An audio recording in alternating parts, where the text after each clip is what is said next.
Buenos días para todos, gusto estar aquí, esta 21ª versión del foro ANIF de Desarrollo Council of the Americas. A Adriana Larrota y a todo el equipo de Council of the Americas, nuestros agradecimientos. La verdad, organizar este evento implica mucho trabajo, empezando por la recepción del día de ayer de la gente que viene de Nueva York y organizar la cena que relataba Adriana, ni más ni menos que con la participación del fiscal, del procurador Fernando Carrillo. Ha sido una tarea monumental y fructífera, a juzgar por la discusión del curso de la mañana. A nuestros visitantes, todos bienvenidos, y tenemos un panel de lujo que va a continuación a analizar la situación macro de Colombia. Quiero entonces aprovechar la muy docta presentación del doctor Villar, del ministro, y terciar en el debate dando la visión que tiene ANIF de estos temas de situación macrofinanciera y fiscal de Colombia. Sin lugar a dudas, un momento histórico. Hablábamos en el día de ayer que probablemente la coyuntura de 1990-1991 fue un momento de salto hacia adelante en materia de modernización constitucional y, sin embargo, no todo ha salido bien. Creemos que esta coyuntura 2015, 2017 y probablemente 2018, en mi opinión, se asemeja a esos años 90-91, donde el país está en una encrucijada y las cosas pueden salir o muy bien o pueden salir regular. No creo que catastróficas, pero sí podríamos perder el tren del posconflicto, de la productividad, de la aceleración, etcétera, etcétera. Entremos en detalle a analizar cuáles son esos desafíos. Lo primero que hay que decir es que Estados Unidos no anda bien. Y realmente los ires y venires del presidente Trump tienen desencantado a los analistas y a los mercados. Y ustedes ven en pantalla que después de un primer trimestre creciendo a tasas del orden del 2%, podría venir una marginal aceleración a 2,5% en el segundo trimestre, pero ya para el segundo semestre hay una convergencia nuevamente a tasas del 2%, con lo cual el grueso del mercado está dando por descontado que la economía norteamericana va a estar muy plana, con un crecimiento de solo 2,1 este año, marginal rebote respecto del 1,6 del año anterior, pero noten que comparado con el 2004 o 2014 o 2015 a tasas del 2,4 o 2,6, realmente los Estados Unidos está en eso que los economistas llamamos un estancamiento secular. Para el 2018 las cosas no lucen bien y el FED lo sabe. Después de haberse preparado eventualmente para subir en 3 ocasiones su tasa repo, llevándola eventualmente a cerca del 2%, muy seguramente va a subir su tasa únicamente en junio y se va a quedar estancado en los niveles de 1,25, 1,50. Y ello tiene que ver con esa bolita azul que ustedes ven en el 2018, un estancamiento a tasas del 1,8.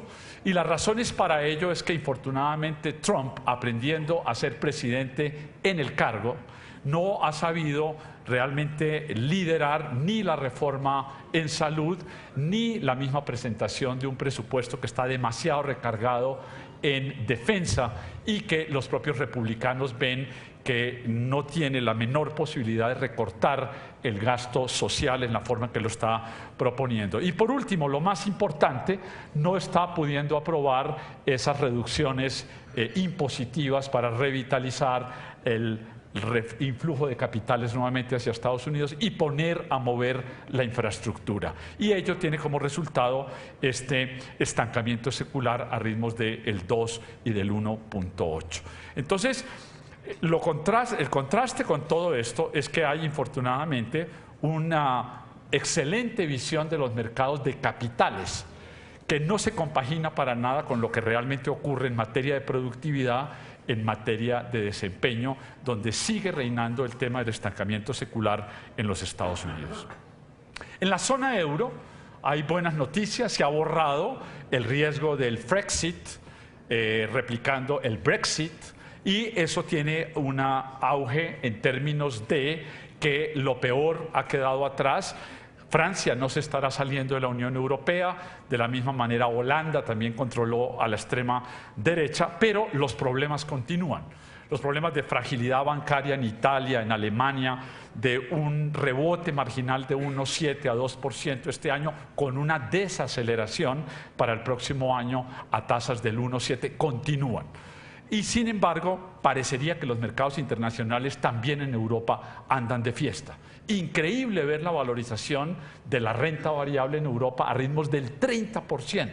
En el caso de los Estados Unidos repicando entre el 15 y el 20%, y sin embargo sus economías, si bien borran el sesgo negativo, están estancadas en crecimientos del orden de 1,7, 2%.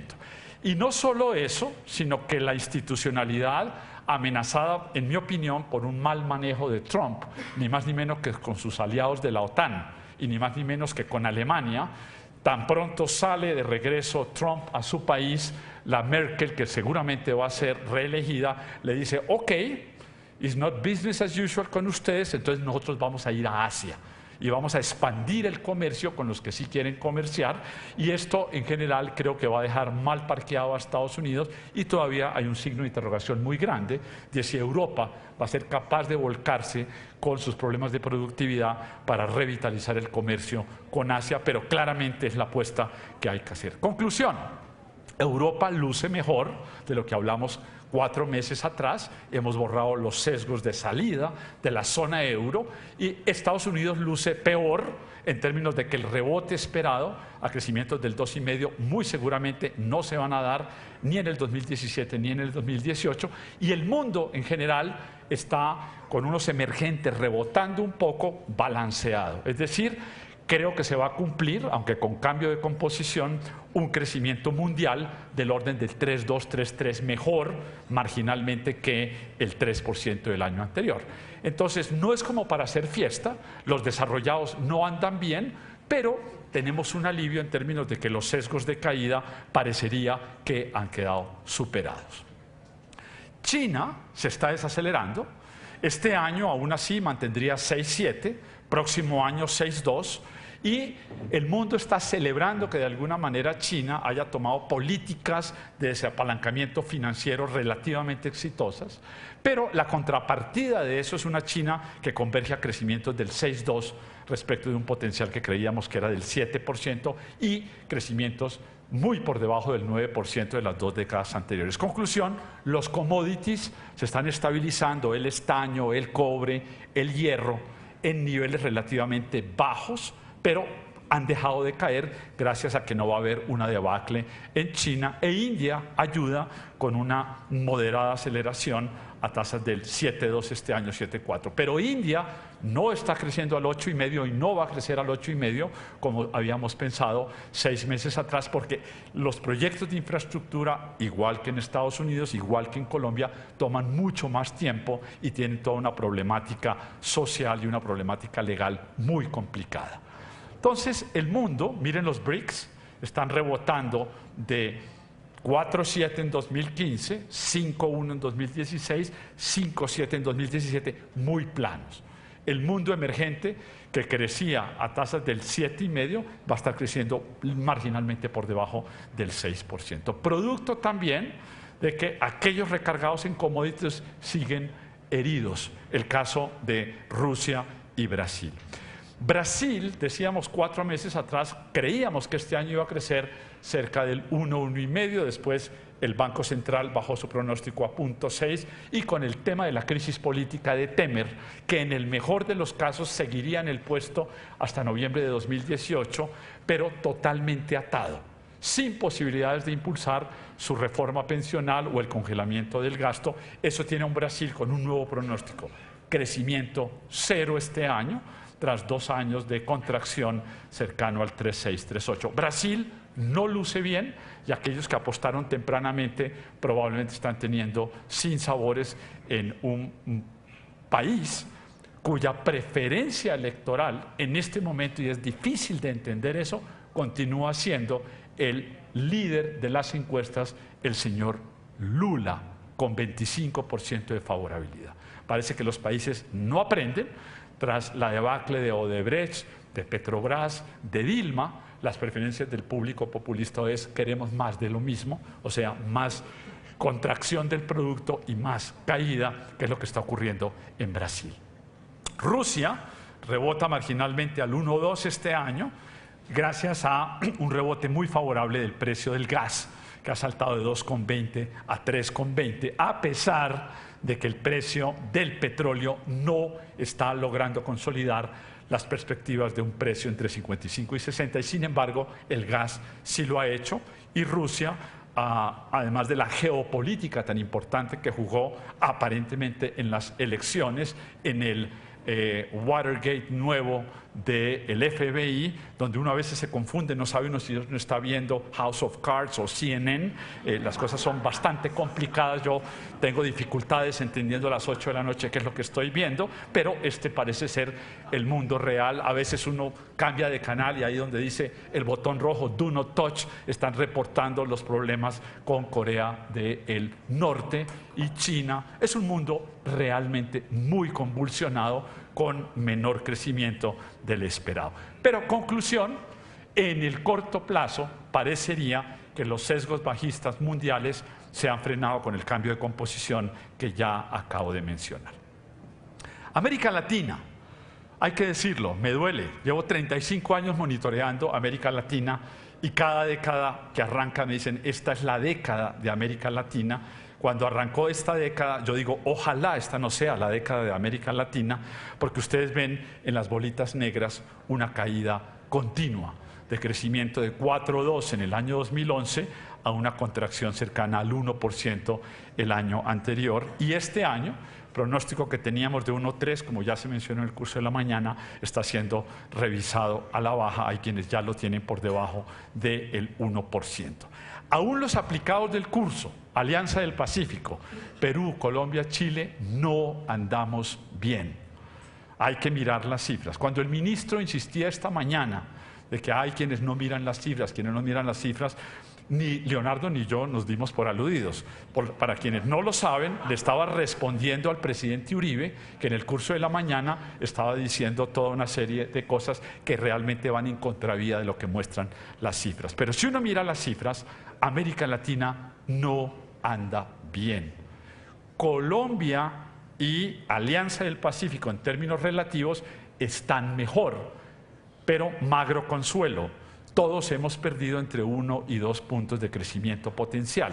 Ustedes ven a mano derecha que América Latina está en el 2, el crecimiento potencial aún de Chile es 3,3, de Colombia 3, y falta ver si Perú tiene un crecimiento potencial del 3,8. El Perú se vino abajo, el tema de corrupción tiene un pronóstico ya no de 3,9 de crecimiento el año anterior, sino 2,6, han paralizado la hechura de un gasoducto que valía $7.000 millones, más o menos del tamaño de Reficar, y ello está teniendo un efecto muy negativo sobre el Perú que eventualmente rebotaría al 4,4. Chile, los chilenos están totalmente desencantados con la Bachelet, cuyo índice de aprobación bordea el 20%, los hay más bajos, como todos sabemos, y están apuntando sencillamente a que salga rápido la Bachelet, están esperando a un Piñera o a alguien más amigable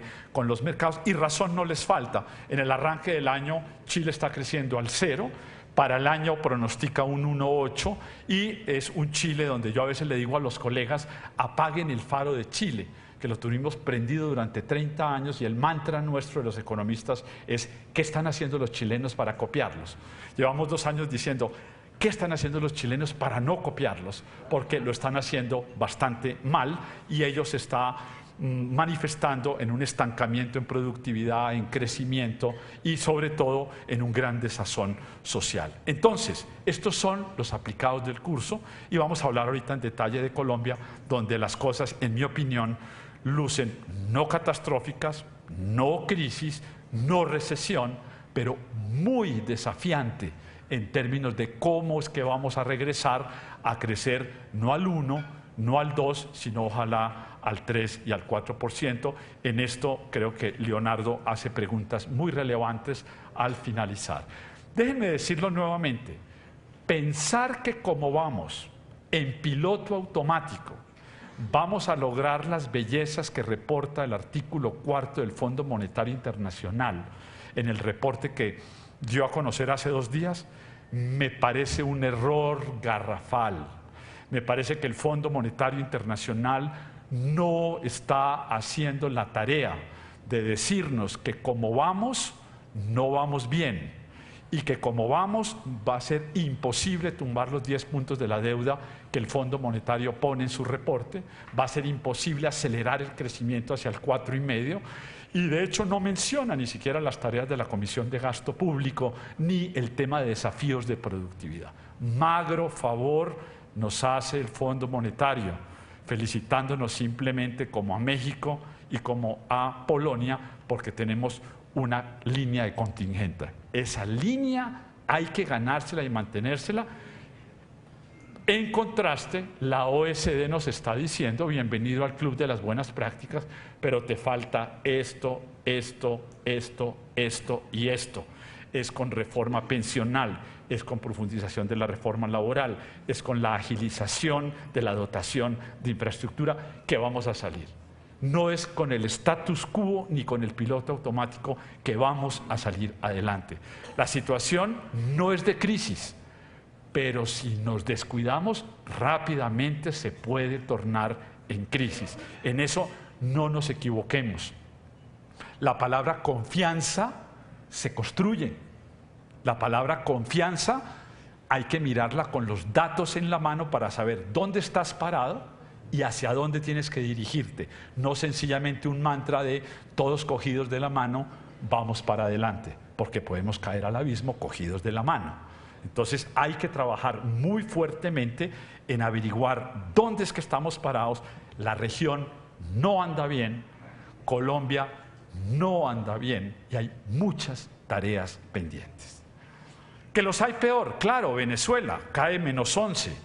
El año anterior, -3,5% este año. Están en una cuasiguerra civil, con hambre. En este momento, de los temas que ANIF quiere entrar a investigar es cómo es la diáspora de colombianos, de venezolanos llegando, ya no a Barranquilla, están en Bogotá, en los semáforos. Hay una invasión que se estima entre 1 y 2 millones de venezolanos, saliendo de errores de política cometidos hace 20 años que están haciendo catarsis. Y obviamente eso no ayuda. Pero a mí no me vengan con el cuento de que la catástrofe de las exportaciones colombianas hay que endilgársela a los venezolanos. No, para eso hicimos tratados de libre comercio con los Estados Unidos, tratados de libre comercio con Europa que están funcionando y que no hemos sabido aprovechar. El barrio anda mal, mudarse para Australia está difícil, tenemos que seguir con Ecuador, con Venezuela y nos mandan energía negativa. El tema es muy desafiante. La misma Argentina, dando un giro, Macri le está tomando mucho más difícil de lo que creía enderezar 10, 12 años de muy mal manejo público.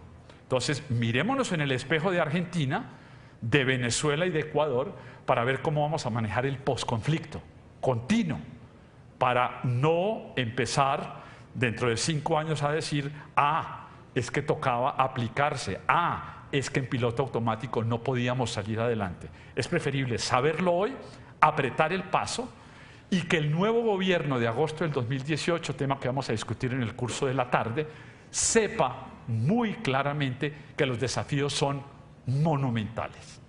Lo peor que nos puede pasar es concluir, después de leer el artículo 4 del Fondo Monetario, me leí las 60 páginas y mi conclusión fue a lo pibe, ¿todo bien, todo bien?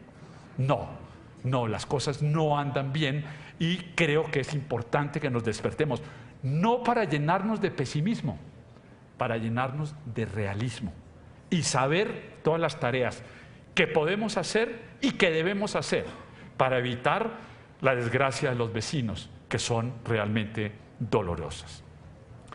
Una visión de largo plazo de Colombia aparece acá. En materia de crecimiento, son años difíciles. Yo decía recientemente en una columna del Tiempo que nos esperan por lo menos 2 años de tensión adicional, completando probablemente 4, del 2015 al 2018. Y mientras más rápido hagamos la tarea, más rápido vamos a salir. Mi trayectoria anterior era de crecimiento del 2 al 3,5, con realismo no mágico, sino de las cifras. Nos hemos tenido que bajar a una recuperación muy magra, de 2,2 este año, 2,8. Y con lo que voy a decir a continuación, infortunadamente, y esto no es pesimismo sino realismo, y todo el mundo está en eso, seguramente vamos a tener que revisar a la baja nuestro optimismo, que no se está consolidando. Veo muy difícil que crezcamos 2,2 este año. Hay codirectores del Banco de la República recién llegados que están hablando de 1,5. Me imagino que hicieron los datos, los números para concluir eso. El Banco de la República está en 1,8. Nosotros estamos rehaciendo los números para ver si aguanta 2,2 este año o eventualmente 1,8. El primer trimestre, ya lo dijo Leonardo claramente, no fue nada bueno. Nosotros esperábamos 1,6, la bola roja, vino 1,1. Solo nos salvaron dos sectores, agropecuario, que en vez de 2,5 vino 7,7.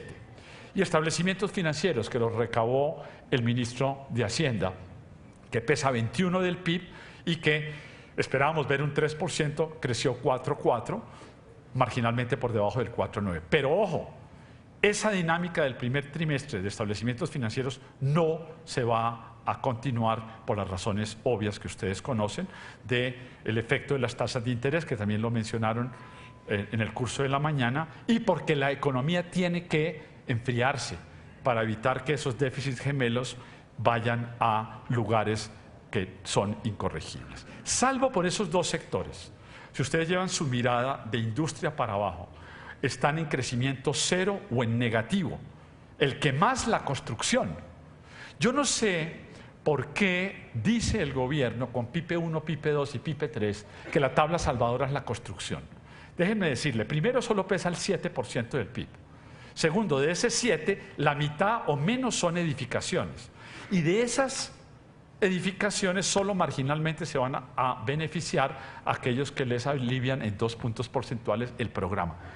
Maravilloso si tienen espacio presupuestal para hacerlo. Pero es imposible pensar que el repunta Colombia proviene de unos subsidios en tasa de interés más desafiante. Miremoslo por el lado de la demanda. La demanda creció 1,1, yo esperaba ver 2,9. ¿Por qué? Porque los recortes presupuestales del gobierno, porque tiene que cumplir unas reglas fiscales y porque tiene que moderar el gasto, se desaceleran del 3,9 al 2,1 y de eso va a continuar de esa manera por los recortes presupuestales. Me preocupa que hogares, esperaba verlo en 2,3, se desaceleró de 2,8 a 1,1 por las razones que ya explicó Leonardo con lujo de detalles y porque creo que el problema del desempleo es mucho más grave de lo que muestran las cifras nacionales, como lo voy a mencionar a continuación. Más preocupante aún, el tema de formación bruta de capital. Esperaba verlo al 4,2 y con la debacle de obras civiles y el resto de los sectores cae 0,7. El ministro hizo referencia a la cifra del lado izquierdo de formación bruta, 27. Sí, puede ser el nivel más alto de inversión de Colombia, pero hay una historia que tiene que ver con el stock de capital que tienen los países y si usted está quedado en la inversión, el catching up que hace no lo pone a crecer en un potencial de 4. El Banco de la República, nosotros hemos llegado a la conclusión a través de ejercicios de Incremental Capital Output Ratios de que el crecimiento potencial de Colombia es el 3% y eso es consistente con ese 27 que tiene ahí. El ministro dio a entender que con ese 27 podríamos crecer al 4 y al 5. Eso no es así. Más aún, dentro del 27, en nuestra opinión, tiene que quitarle todo el componente de construcción, que entre economistas discutimos si eso es un consumo o una inversión. Para muchos es un consumo. Ahí debería entrar únicamente la formación bruta de capital productiva, es decir, infraestructura. Si usted hace eso, se le rebaja el índice más o menos a niveles del 20, que es la relación de inversión y productividad con la cual el país tiene que desarrollarse. Importaciones. Se ha dicho que hay un gran repunte de las importaciones, pero yo miro los volúmenes de importaciones, yo esperaba verlo al 2,1, vino menos 0,4. O sea que hay un fenómeno de P y Q que hay que discernir y los volúmenes no van bien. Y exportaciones, que esperaba verlo en 3,2, vino con una caída de 3,6, luego como vamos a ver es cambio en los precios relativos, mejores términos de intercambio que sube el precio Brent de forma significativa. Conclusión, Para el 2017 estamos viendo que este primer trimestre no nos deja un buen sabor ni por el lado de la oferta ni por el lado de la demanda.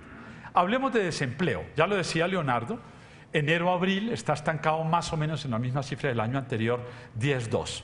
Pero yo me hago la siguiente pregunta. Si enero-abril 13 ciudades de Colombia, y si meto las 22 cabeceras principales, tengo el 80% de la fuerza laboral de Colombia. Ese 80% de la fuerza laboral de Colombia tiene un desempleo de 11%. ¿Cómo es posible llegar al 9,2? Se requeriría que hubiera dos condiciones. Pleno empleo en el agro, que es lo que muestra el DANE. El DANE muestra tasa de desempleo del agro, 5%. Si usted le pregunta a los amigos de Nueva York, ¿y por qué me está hablando del posconflicto? Si ya están allá, están en nirvana. Pleno empleo en el sector agropecuario. Ese 5% de pleno empleo que muestra las cifras del DANE no suenan muy convincentes, número uno. Y número dos, ¿cómo es que con el 20% ponderando el 5% usted llega a una tasa del 10,2? No lo hemos entendido muy bien. Conclusión, aunque yo no estoy mencionando que haya una alteración ni manipulación de las cifras, quiero ser muy claro, que se vienen computando de la misma forma, hay algo que no rima cuando yo tengo desempleo urbano promedio del orden del 10,5–11%, que es en parte lo que uno está viendo en las principales ciudades, 2,5 millones de desempleados tratando de limpiar los vidrios de los automóviles o muchos de ellos regresando al narcotráfico. La cartera bruta en expansión real no anda bien. El dato de contracción del comercio, o sea, el crédito corporativo, está cayendo a 1,7 real. Esa cifra representa el 65% del crédito. Luego es la cifra más importante de esa cartera. Y he querido que alguien me explique lo siguiente, y yo no lo entiendo. ¿Por qué hablan de que el consumidor está deprimido? ¿Por qué hablan de que las cifras de consumo andan mal? ¿Por qué me dice las grandes cadenas que en el mes de mayo se les cayeron las ventas en 10%? Y miro el crédito de consumo y se acelera de 4 real a 9 real. Alguien que me explique cómo un consumidor deprimido va y pide más créditos. Bueno, sucede que no están pidiendo más créditos, sino que les están extendiendo los créditos porque no los están pudiendo pagar. Y por eso la cartera vencida se disparó del 3 al 4%, todavía manejable, pero lo que hay es lo que se llama en la literatura financiera un evergreen. Es que para no verlo negro, usted hace de cuenta que va muy bien y le va extendiendo al deudor a nuevo plazo para ver si en el camino se arregla. En materia coloquial, en esto las mujeres son sabias, eso se llama meter, mi amor, el mugre debajo de la alfombra. Y se va generando un chichón hasta que el niño se cae con el chichón de la alfombra. Realmente estamos tapando la línea roja, está taponando un problema de deudas que se van a ir deteriorando. Y eso lo saben las calificadoras de riesgo. No es gratuito que Moody's y algunas otras hayan dicho recientemente que no les gusta lo que está habiendo dentro del sector financiero colombiano. Desaceleración, mayor desempleo, deudas impagas. Ahora bien, el sistema financiero colombiano tiene suficiente espacio para acomodar y castigar esa cartera. De hecho, si ustedes suman vencimiento de cartera más castigos, está del orden de 8,5, que está arriba del promedio histórico. Quiere decir que los bancos están teniendo que usar parte de sus utilidades, retenerlas y castigar. Van a tener que hacer de eso mucho más durante los próximos 12–18 meses. La cartera hipotecaria está relativamente contenida, su calidad es mejor y esa es la única variable que medio rima con el tema de edificaciones. Allí no hay tanto problema. Hay un problema de transmisión de baja en la tasa de interés. Y esto decíamos en la columna del día de ayer, que no mucha gente lo ha entendido. Les decía a los periodistas ahorita, tiene que diferenciar flujo de stock. El flujo son los nuevos créditos. Qué bueno estos subsidios de 2,25 para los nuevos créditos. El problema es el stock. El stock son los 95% del stock de la cartera. Como esa cartera se emitió a tasa fija. Aún si baja la DTF, aún si baja el IBR, el deudor no se beneficia, porque él pactó esos créditos al 12%. Entonces, no sé por qué me cuesta tanto trabajo explicar esto, pero voy a intentarlo una vez más. Diferenciemos entre flujo, que son los nuevos créditos que atados a la DTF bajarían, y stock, que son aquellos que no bajarían porque el 80% de la cartera de consumo está a tasa fija. La cartera que está flotando y que se beneficia del Banco de la República es la cartera comercial, que está atada a la DTF y al IBR. Conclusión, sí hay una transmisión de la política monetaria que beneficia mucho más a las empresas y que no está beneficiando a los hogares. Si quieren ver esto en detalle, los remito a la página web de ANIF, donde tenemos varios escritos mostrándole estos números. Es un poco complicado, pero yo creo que es comprensible aprender a distinguir entre flujos y stocks. Y eso no va a ser, y en esto creo que se equivoca el gobierno, y lo ha dicho acertadamente el Banco de la República. ¿Qué ha dicho el nuevo gerente? Lo dijo en Asobancaria en Cartagena.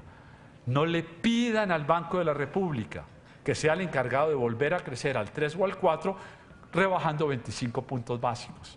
Primero, por el flujo y stock. Y segundo, porque hay toda otra problemática estructural que tiene que ver con la carencia de vías, con el costo Colombia, y no hablemos pues de los paros, que obviamente son palos en la rueda para recuperar. Es una quimera pensar que el Banco de la República salva todo bajando 25 puntos básicos, porque el mecanismo de transmisión no es rápido, y número dos, porque la dimensión de la problemática toca con muchos otros factores, incluido la crisis exportadora.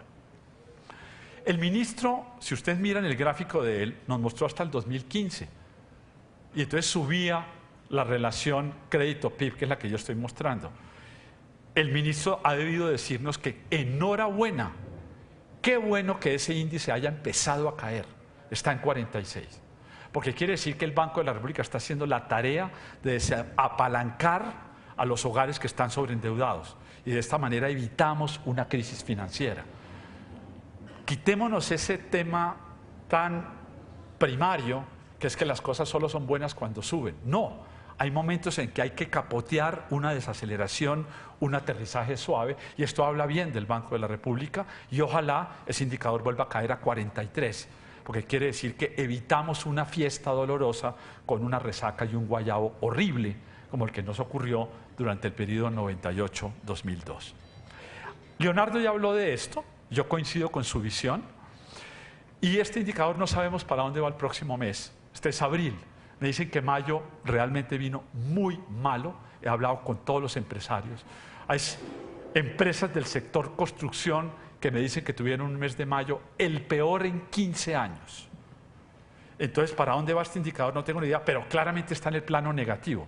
Piensen que para que sea estimulante debería estar en 13 positivo, que es el promedio histórico. Estamos en 13 negativo, es decir, estamos 26 puntos de distancia. Y más aún, al cierre del año anterior, este indicador, noten que iba hacia arriba y pensamos que ya íbamos a positivo. Y miren que pasado la reforma tributaria, pasado el tema del posconflicto, esto se desbarrancó nuevamente. Entonces, esta es la variable que está más correlacionada históricamente con el consumo de los hogares. Y esa variable está en el plano negativo, muy lejos del promedio positivo de 13. Qué pena no poder ser más positivo, pero cuando yo miro las cifras, lo que hago es leerlas. Yo no me puedo inventar que tranquilos, que es que esto va a pasar a más 13 en el mes de junio. No sé cómo va. Estoy leyendo en lo que vamos, y en lo que vamos no hay un repunte de la confianza del consumidor. No lo hay. Nosotros calculamos el ANIF Leading Index con una batería de 40 indicadores, seleccionamos 14 que tienen la mejor correlación y con eso construimos la variable roja que está ahí, que anticipa para dónde va el PIB. Le pega muy bien. Para entrar en el plano positivo, qué bueno que la variable roja está repuntando. Aparentemente nos dice que tocamos piso y eso se refleja en esto. Nuestro pronóstico para el segundo trimestre es un crecimiento de 1,8. 1,8 es superior al 1,1. Pero nosotros nos equivocamos también. Con ese mismo indicador, en el primer trimestre, el piso de crecimiento que tenía era 1,4. ¿Qué cifra vino? 1,1. O sea, no le pegamos ni al piso. Estamos completando un año seguido con crecimientos promedio de 1,5. La economía de los últimos años ha estado creciendo a ritmos del 1,5. Necesitamos que salte al 1,8 para medio hacer posible un crecimiento de 2,2. ¿Que la economía tocó fondo? Sí, si lo leemos de esta manera, porque el primer semestre habría crecido 1,5 y el segundo semestre crecería 3%. Pero si yo leo los años completos, lo peor no ha quedado afuera, porque estaríamos repitiendo el mismo 2% del año anterior. Entonces depende usted cómo lo mire. Hay un libro famoso que se llama Cómo mentir con estadísticas. Depende usted cómo la mire. ¿Cómo la mire? Si me la mira trimestral, lo peor ha quedado atrás. Si me la mira anual, lo peor no ha quedado atrás. Estamos en la misma cifra del año anterior. Por el momento me mantengo en 2,2. He recalibrado los sectores. Ya no creo que construcción crezca 5,3, sino 4,2. Establecimientos financieros mejoraría marginalmente de 3,7 a 4,1. Sector agropecuario mejoraría marginalmente de 2,3 al 3. Pero tengo que castigar industria, porque la industria en el primer trimestre creció 0 y no veo muchos vientos de rebote. El paro de Buenaventura del 2013 hizo un gran daño a toda la cadena industrial. Seguramente este paro también va a tener un efecto negativo sobre la cadena industrial. Y minería, que la veía cayendo a 2,5, he tenido que recalibrarla a menos 2,8. ¿En qué estamos? Curiosamente no estamos con grandes discrepancias. Yo creo que si le doy un whisky al ministro, él me aceptará que no tiene ningún upside, que él no está esperando crecer más del 2,5. Y si le doy un segundo whisky, seguramente dirá que los de consenso no están tan locos, que la economía probablemente crecería 2,3. Y yo creo que no tomamos más, pues, como para seguir en esto de acá. Pero el sesgo mío es que seguramente vamos a estar en una cifra del orden del 2%. Podría ser 1,8. Y 2% es lo mismo del año anterior. Conclusión, y en esto quiero usar el castellano bien. No hay rebote, no hay Colombia repunta. Eso es un mantra y me parece que el gobierno hace bien en liderar el optimismo. Pero no nos creamos que como vamos, vamos bien.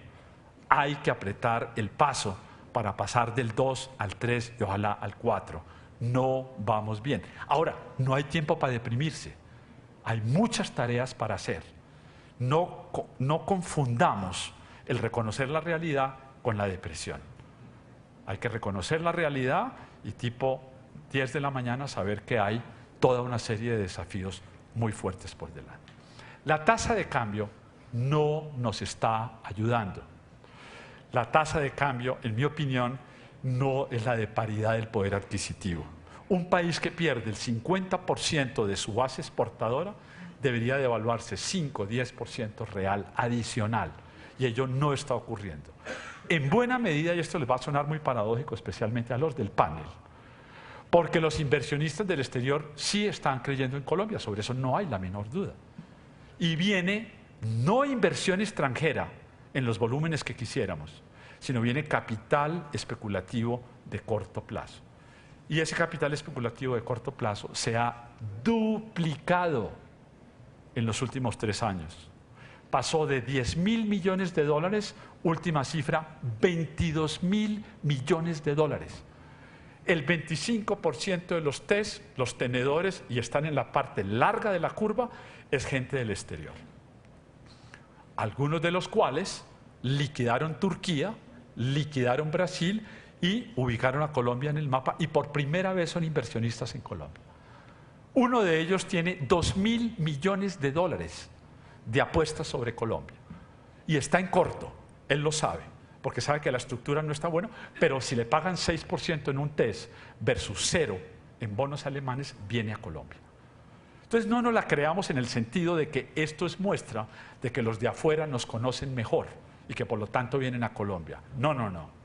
Es que Colombia está mostrando aguante, resiliencia, resistencia y tenemos una posibilidad de salir adelante. Y es que los hay peor que Colombia y por eso liquidan Turquía y vienen a Colombia.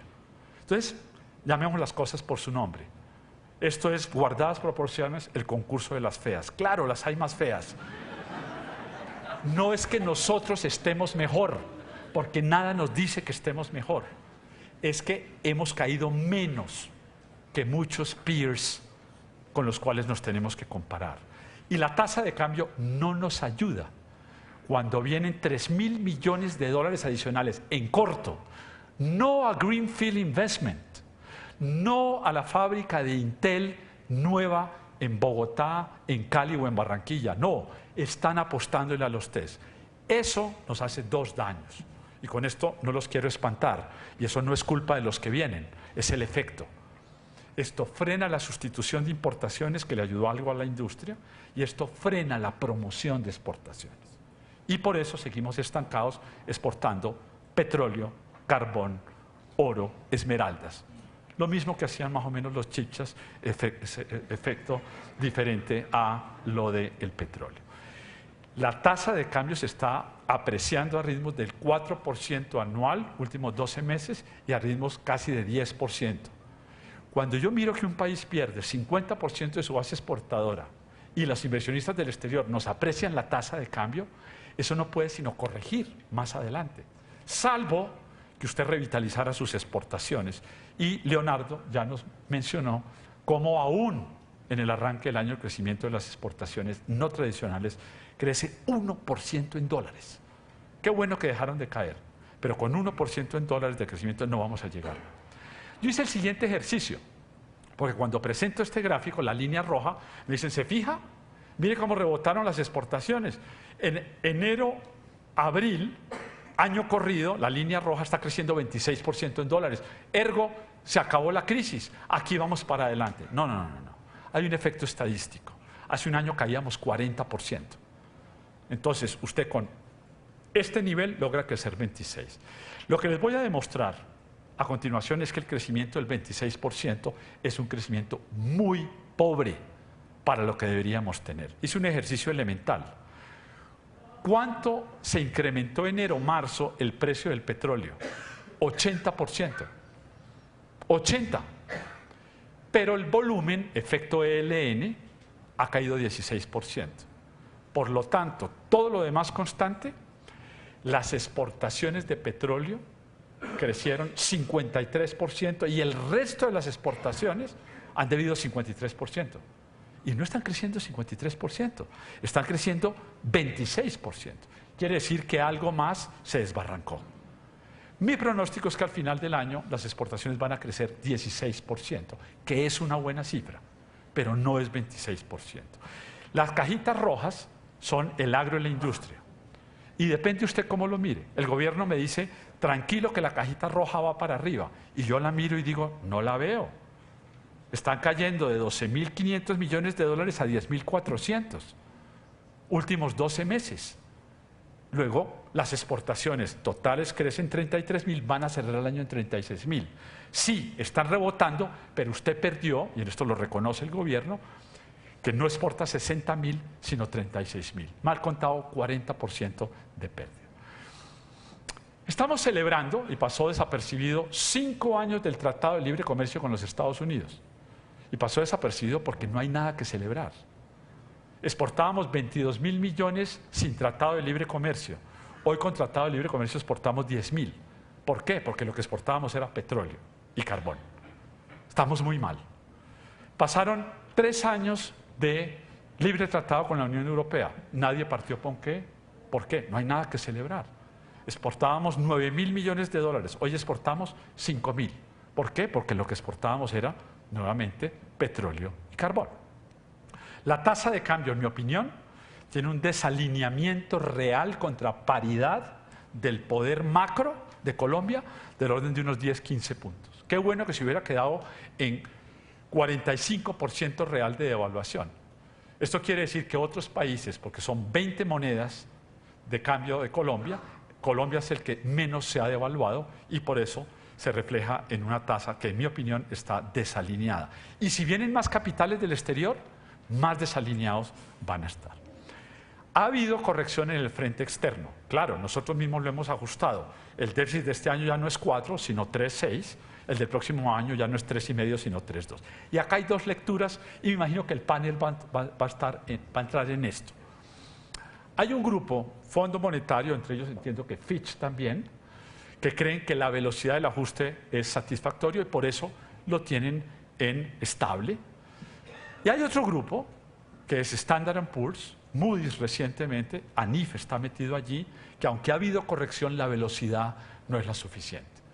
Y ustedes ven la línea verde, donde todavía Colombia tendría un desbalance comercial del orden de 8.500 millones de dólares en el año 2017-2018, que representa 2,5. No estamos en el 1% de superávit comercial. A pesar del ajuste, estamos con un desbalance del orden de 2 a 3 puntos histórico. Y ello se refleja en esta gráfica. Cuando usted hace el recuento de los 30, 35 años últimos, en que yo por lo menos he venido mirando la economía colombiana, me preocupa. Porque en materia de déficit fiscal, que lo mido en el horizontal, o déficit externo, que lo mido en la vertical, estamos con el mayor descuaderne de los últimos 30 años. Estamos con un déficit promedio año 2015-2018 de 4,5 y un balance fiscal del orden de 3 puntos del PIB. No es una crisis, pero claramente muy desafiante a futuro cómo va usted a ordenar las finanzas públicas y cómo vas a hacer repuntar las cajitas rojas del agro y la industria, donde creo que todos, incluido gobierno, estamos muy preocupados de ver que el estímulo cambiario no llega y de hecho yo digo que ahora es un desestímulo cambiario porque nos estamos apreciando al 10%. Petróleo, esperaba verlo en 56, estamos en 50 y cayendo a 48 a pesar del acuerdo de la OPEP. De pronto se queda parqueado en 50. Y si Trump anuncia como cifra mágica que va a vender parte de sus reservas de petróleo estratégicas, pues el precio del petróleo va a caer más. Entonces el rebote que esperaba a 56, de pronto me toca rebalancearlo a la baja y las exportaciones ya no van a crecer el 16 que yo creía. Además tenemos el problema de volumen que ya mencioné. No estamos exportando 800.000 barriles como el 2013, estamos exportando 700.000 y vamos a estar parqueados ahí. Reservas petroleras. Ustedes han visto los periódicos recientemente, muy preocupados, nos quedan 5 años únicamente. Y el grueso de la inversión no es para exploración, es para producción. Entonces usted tiene una piscina de reservas petroleras y le mete pitillos y absorbe. La piscina se le está achicando. No estamos encontrando más petróleo. Y eso no lo digo yo, lo dice el presidente de Ecopetrol, que está muy preocupado. Métale comunidades, métale un precio Brent que usted necesita en 62 para que sea rentable explorar. A 50 usted no manda convoys al Baupés, porque no es rentable. Gas, nos quedan 10 años y recientemente se dijo, hallazgos importantes de gas, buenísimo. Pregunté a los expertos, ¿cuándo empiezan a sacar ese gas? Si todo sale bien, de verdad, en 7 años. Pero pueden ser 10 años. O sea que el problema de las reservas de gas también está menos crítico que el de petróleo, pero está allí. Inflación, ya para terminar, corrigió en el mes de mayo de 5,7 sin alimentos a 5,4. Lo que nosotros hemos dicho es, mire, mientras la línea roja no baje el 5%, reducir la repo más allá del 6 va a ser difícil. Leonardo y Fedesarrollo ven que pueden bajarla a 5,50. Nosotros estamos recomendando, bájela ahora los últimos 25 puntos básicos de 6,25 a 6, pero pare ahí, porque si la línea de inflación sin alimentos no rompe la barrera, la credibilidad del Banco de la República, perdiendo la meta por 4º año consecutivo en el año 2018, sería nefasto. La gente de Nueva York y del exterior me dice, el último reserva de credibilidad que tienen es con el Banco de la República, que ha sido serio y ha cumplido sus metas. Bueno, tiene una nueva mayoría que nombró este gobierno, ellos tienen que probar que son independientes y que nos van a asegurar que se cumple la meta del 2018. Salto el tema de tasas de interés por razones de tiempo y cierro con el tema fiscal. La curva de TES, por los influjos de capital que ya relaté, ha ido cayendo, increíble, de 8,30 a 7 y actualmente rompió la barrera de los 6. Señal de que la reforma tributaria del 18-19 logró 2 puntos adicionales de tributación. No. Se desarrolló hace unos cálculos donde le da que pasado el efecto de los 2 primeros años, el adicional de la reforma tributaria estructural es 0.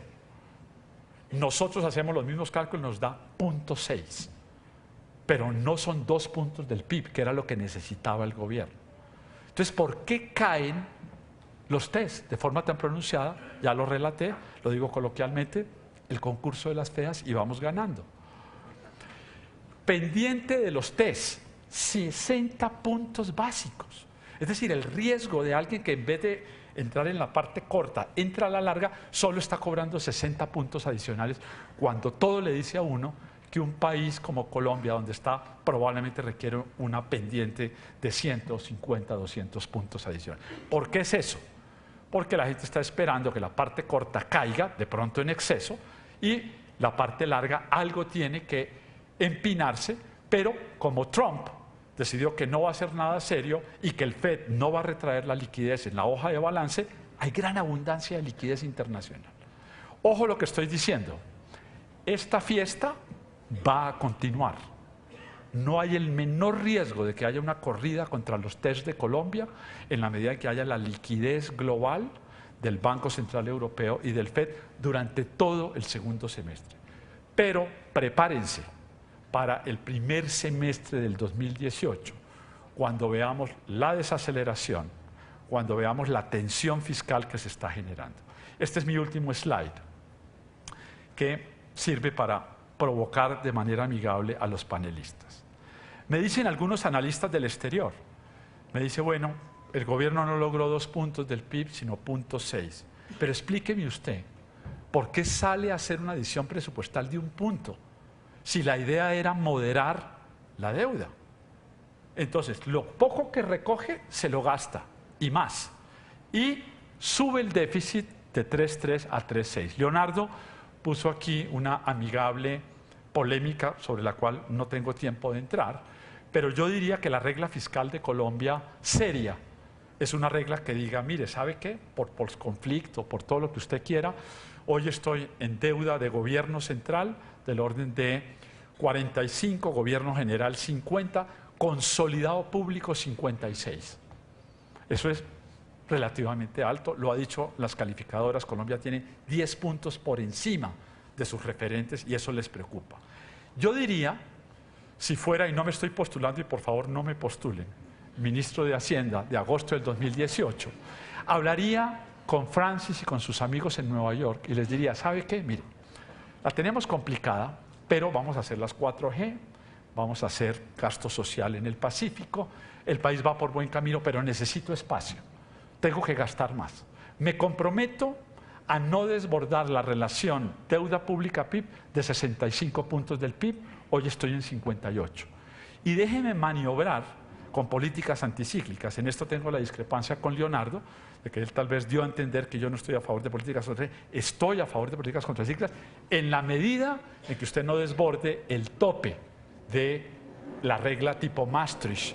Y eso implica tener unos primarios, es decir, un ahorro antes del pago de intereses de determinada magnitud. Pero no puedo seguir haciendo política contracíclica aumentando la deuda porque nos va a ocurrir lo que curiosamente le pasó a Europa.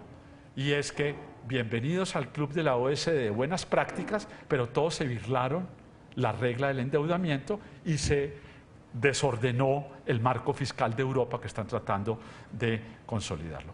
Cierro con lo siguiente, no hay crisis, no hay recesión, estamos mejor que los vecinos. Dicho lo anterior, ¿quién quiere ser ministro de Hacienda?